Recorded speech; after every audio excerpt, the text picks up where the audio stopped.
চলো আজকের বাড়িতে বানাই ফুচকা।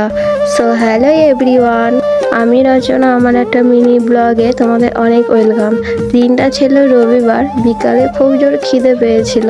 যেহেতু সোমবার বাবার মাথায় জল ঢালবো, নিরামিষ খেতে হবে, তাই ভাবলাম একটু ভাত ভাজা করে খাই, কারণ নিরামিষের মধ্যে কি খাবো সেটা তো আমি ভেবেই পাই না। তোমরা তো দেখলেই আমি কি কি দিয়ে করলাম। আর চলো এখন খেয়ে নি, খুব জোর আমার খিদে পেয়েছিল।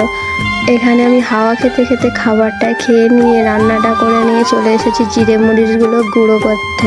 এখানে আমার পাকা বাচ্চাটাও আমার দেখে দেখে তাই করছে। আর এখানে ফুচকার আলুটা মেখে নিয়েছি, দিয়েছিলাম শসা, ছোলা, আর দিয়েছিলাম জিরের গুঁড়ো।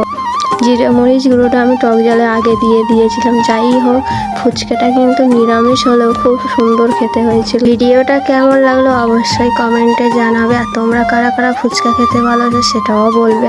এখন আসি, টাটা।